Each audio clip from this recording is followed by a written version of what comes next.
Chapter 9. Ancient Egypt. Unless you're a newborn or have been completely cut off from society altogether, you're all aware that in Egypt there are some pretty fascinating structures commonly referred to as the Pyramids of Egypt. Not uncommon knowledge. We all have had some kind of teaching about the pyramids and ancient hieroglyphs inside in some way, shape, or form. We have all heard stories of the pyramids about mummies, mummification, curses, dark body parts, tombs, and it's all shrouded in a fog of mystery, still. It may even have been such a mysterious and fascinating story to you, that you've sat down and watched a television special or two on what all the hieroglyphs carved on the inside walls mean and the ancient belief systems that were contained. But through all of these mysterious stories, what has been learned? What information was presented to you? Well, I'll just have to assume that all that you know is what was taught to you in school, and if what you were taught in school what I was taught in school about the pyramids, it wasn't a whole lot. They probably taught you that there were hieroglyphs, but not what they were portraying. They taught you about the different leaders who were in control of the building of the pyramids, but not how they were built.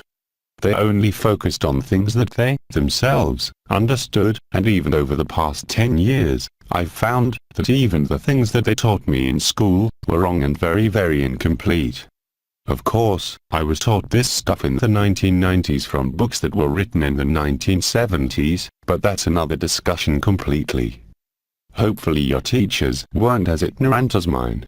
Hieroglyphs. Now, of course, I'm no scientist or archaeologist of any kind, so I can't really decipher the hieroglyphs myself, but there are, of course, many people who have already done this. When you look at some of the art involved, you can analyze it for yourself and get a feel for what is being described. There is way too much to analyze for this writing, but it's not like these things haven't already been analyzed for thousands of years as to what it all means. In the many translations over time, there are only subtle differences in the explanation of things, but these subtle differences can make a world of difference. When we take a look at the stories engraved on the walls, we first have to notice that they were engraved on the walls. This isn't like someone walked in with some ink and a writing utensil and just started writing. These pictures, stories, and documentation were actually carved and created out of stone. Just think of the process involved with such a feat. This is a well thought out and planned process. You must look at it from this perspective in order to truly grasp the grand concept to what is written within. As I've expressed already though, most of what we've been taught in school more or less revolves around just who was on the throne at the time, as opposed to what the writings are actually about. It's because what was on the walls revolves around sciences that aren't part of the sciences that are completely understood, and without understanding, it looks as though they are great fantasies and fantastic stories that have no backbone or proof. As we've seen so far in most ancient documentation, they're actual facts and sciences written in a way that only seems magical or beyond the sciences that we've come to know. The ancient pyramids are no different. Most of the writings within the pyramids are referencing energy and forces that are beyond the physical, viewable realm that we can observe and witness. However, these energies, as we've explored, affect everything in the world around us. To grasp the larger picture as to what is being displayed on the walls of these great wonders of the world, we have to return to our original thought processes of the writer/documenter. Creation. From Creasalinks.com. Ancient Egyptian creation myths are the ancient Egyptian accounts of the creation of the world. The pyramid texts, tomb wall decorations and writings, dating back to the Old Kingdom, 2780–2250 BCE, have given us most of our information regarding early Egyptian creation myths. These myths also form the earliest religious compilations in the world.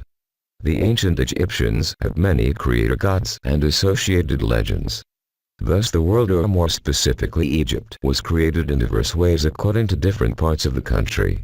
In all of these myths, the world was said to have emerged from an infinite, lifeless sea when the sun rose for the first time, in a distant period known as ZPTPJ, the first occasion. Different myths attributed the creation to different gods. The set of 8 primordial deities called the Abdud, the self-engendered god Adam and his offspring, the contemplative deity Taya, and the mysterious, transcendent god Emun. While these different cosmogonies competed to some extent, in other ways they were complementary, as different aspects of the Egyptian understanding of creation. The different creation myths had some elements in common. They all held that the world had arisen out of the lifeless waters of chaos, called Nu. They also included a pyramid-shaped mount, called the Benton, which was the first thing to emerge from the waters. These elements were likely inspired by the flooding of the Nile River each year.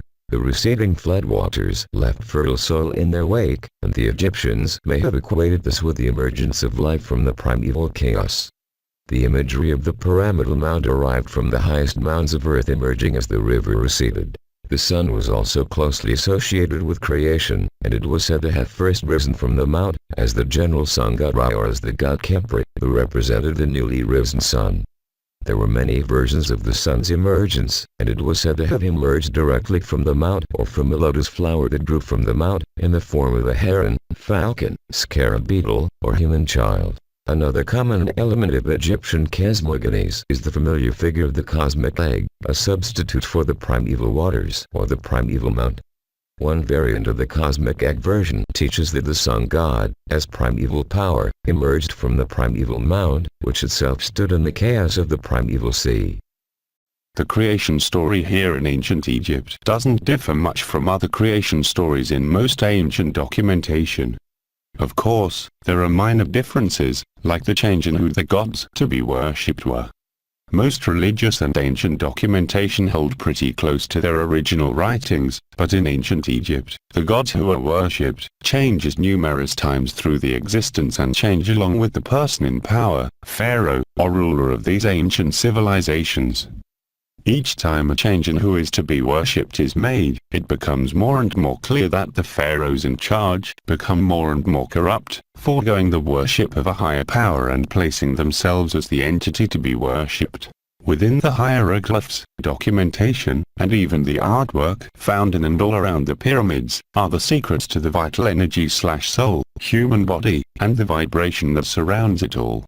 There are guidelines to the understanding of the laws of our three-dimensional world, the dimensions beyond the third dimension, as well as a guide to help pass on to higher dimensions.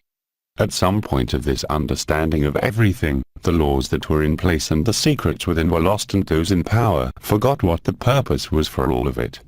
Even with all of the answers right in front of them, they've been lost, just like our incapability thus far to know what it all truly means. If we take a look inside the Book of the Dead, we'll find the guidelines to death. This is a very interesting piece of this big puzzle because it not only teaches more about what the human body does and is capable, it also makes reference to many other things that need a bit of attention brought to it. The existence of life after death. Just like in all other religions, there is some talk of an afterlife or an existence beyond your death here on this planet. I've skipped over the explanation of this topic in previous chapters for a reason. I wanted to show you first, that these ancient documenters had a knowledge of truth on a scientific level presented in what we call religions. Egypt and Sumeria were no different, however they show a bit more of a darker side of the process. So, if they spoke of actual scientific know-how from the beginnings of our universe, which they couldn't have known without some sort of guidance to begin with because of their lack of tools, then maybe we should take a look further into what else they have to say. Within the writings of all ancient documentation, including ancient Egypt, hides the true nature of man, what we are really capable of and how to obtain it. We've seen our explanations of the vital energy that dwells within all of us and the effects that we can have with it through our actions, senses, and even 2 extra senses that we all hold. But what is this essence? What is the true purpose behind all of the dormant parts of the mind and body that we hold? Through extensive research into all religions and all the ancient documentation, we can gather that they're internal gateways that are the carriers of our energy within us, but how is it that we activate it? How can we gain the true power that hides within us? The answer to this question is within all of us, and it is, in ancient Egypt, quite literally the writing on the wall. Ancient Egyptians had this all figured out, down to the finest detail. They had the internal knowledge, the internal tools, and the external tools that could make it happen almost through the snap of a finger, or the smack of an anchor. Within the human brain, is a gland hidden away above the roof of the mouth. This gland is called the pineal gland, or more commonly known as the third eye. This eye within us is the gateway to an understanding of all that surrounds us. The pineal gland is the connection to what most of us call the soul and our third-dimensional brain. Our brains see or receive information and translate it through the eyes and the rest of our senses, but the eyes are truly the thing that is the translator of these vibrations. As we've explored through previous chapters, our eyes are the catchers of light and take in every bit of data/light that bounces off of everything around us. Our mind's capabilities and what data we actually see is based on what the eyes are capable of seeing. All of the air that surrounds us all on a daily basis has bits of information, and our eyes are the catchers of this info, sending it to the brain for analyzation. The brain then translates what the eyes see and gives you the mental image that we experience. Coupled with every other sense that we are capable of translating, this creates our earthly experiences. The third eye or pineal gland is another eye that is connected to the back of our other two eyes. The two eyes we are used to referencing on a daily basis have vessels on the backs of them connecting to the brain, but before the information hits the brain, it gets filtered through the pineal gland. The pineal gland would be the body part within our brains that actually translates information before it hits the brain, but most of our pineal glands in the present world today are shut off and calcified, non-active. If you remember back to the little section on chakras, this is one of those gateways in which our vital energy/spirit/soul circulates through within the body. There are 7 major glands that our vital energy must pass through in order to come out of the top of our heads, crown chakra, and circulate outside of the body, back down to the root chakra, and then back up again. The anka, which is a cross with an oval on the top, depicted in a lot of the pictures of pharaohs, seems to be the quick key to opening up the pineal gland, which will allow a new view on the world around us. This is the main focus of many religions that focus around energy, like Hinduism, Buddhism, Taoism, etc., the opening of the pineal gland. It is with the third eye open that we can actually see what our world is really made of. It is with the third eye open that we can translate the data we receive in a different manner. With the third eye open, we can manipulate the world around us. This is, in fact, how the Great Pyramids may have been built. The anka, the pineal gland, and a bit more on the human body. The anka is shown everywhere in the Egyptian hieroglyphs and is looked at as the symbol of life. There have been numerous interpretations/theories as to what and or how the anka was used and why it was looked at as such an important symbol in these Egyptian times. It is a quick key to unlocking the human body. Humans use a very small portion of our DNA. Most of it is dormant. Humans also use a very small part of our brains, again, dormant. If we are using only this tiny portion of our brain and DNA, which are two pretty enormously vital pieces to the human body, how in the world are we still able to function and think on a regular basis? No, we aren't defective, we have been purposely shut down, and now I'll share with you why. There is a dark story that encompasses mankind and its existence with higher entities throughout our history. A story that will come a little bit later, but the essence to the story of the time of the pyramids being built, was that these higher entities of darkness or lower intent, decided to use the humans for labor. The ankh is shown in hieroglyphs being held above Egyptians' heads, held to the lips of kings/pharaohs, as well as held in the hand by the loop of it like a handle.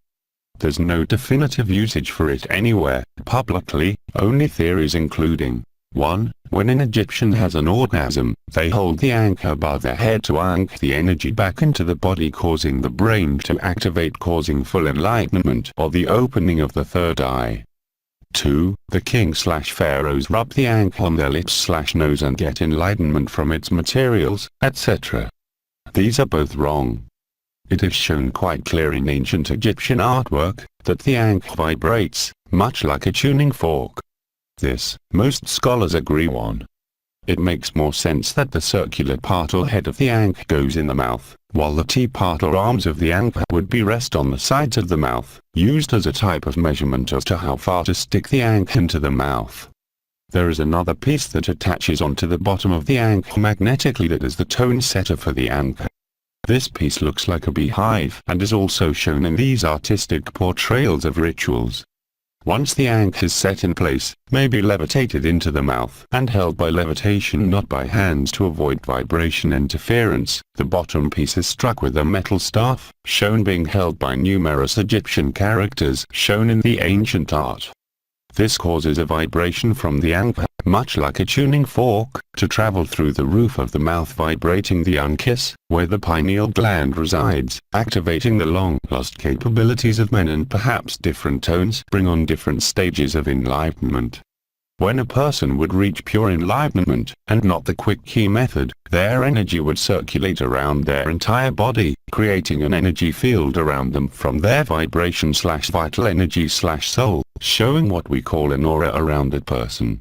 This would be an existence of the energy flow around a person so thick and resonating, that light would bounce off of it, allowing it to be viewable by those around you. This is, of course, the explanation of the halo around higher entities in other ancient documents and art. This halo is, in fact, your vital energy circulating around you. This is not something that is attainable only by certain entities that walk this world, like prophets of the past, but it is attainable by everyone. The pineal gland is the center to all that we are and should be.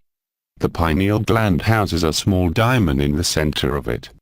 That small diamond, a very tiny antenna, is our connection between each other and our earth. It also houses and stores the connection between us and our soul, a piece of our Creator that has been sent from the all/fifth dimension/heaven, containing all of our past lives and memories and our true purpose for being on this planet. Yes, we are able to do so much more with our minds and bodies than we are aware of nowadays. Levitation, ESP, telekinesis, etc. It's all real, and this is how humans were able to lift such large blocks to build the pyramids. Our Creator's earth has been taken over by evil, and our bodies were manipulated for slavery to build the pyramids, which ends up being evil's ticket out of their prison. Now I guess I will have to back up such a claim, won't I? It's all available in every ancient documentation known to man. Of course, I'll walk you through it. The Book of the Dead. Within the Book of the Dead, as it's most commonly known, is actually a book based on rituals during the funeral or passing of a body through the underworld. The true translation is Book of Coming Forth by Day. It explains what to expect on the other side of life and a way of getting through the fourth dimension onto the fifth, which is considered to be, in many religious texts, heaven. Of course, we know that this is not the highest point in the dimensional hierarchy, but this is considered heaven. Why is this? Why is it so important that the ancient Egyptians needed an explanation of how to get past the fourth dimension? The fourth dimension is what we refer to as hell, but it isn't exactly what you would expect hell to be through the folklore and stories of the past. The fourth dimension, we've already explored an understanding of. It's just the ability to look at time through the eyes of your subconscious or your vital energy/soul. We are capable of seeing from this perspective during sleep, so how can this be a hell? From my understanding, and I'm just showing you what I've seen myself, is when we see a part of our lives from a higher perspective in the future through dream state, which later gets translated as a déjà vu moment. We aren't actually in the fourth dimension. We're actually in the pi dimension. If you've gone through algebra, you know that pi is 3.14159265359, blah blah blah. It's a never-ending number. Pi is the number that our entire physical world is based around. I highly recommend that you do some research on sacred geometry. It is the basis of all things in our three-dimensional world. I believe that this is actually where we go during sleep. It is in these states that we are being trained through dreams to help us during our normal physical lives. We are capable of seeing not only our own lives through this pi window, but also other parallel universes that are offshoots of our future decisions.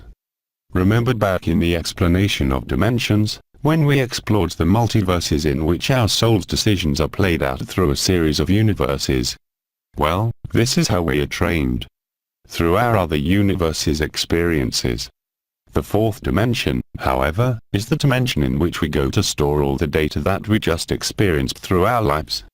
If our vital energies/souls aren't light enough to carry on past the fourth dimension to the fifth, we are shown through this dimension, the faults that we have endured, and are shown the true path.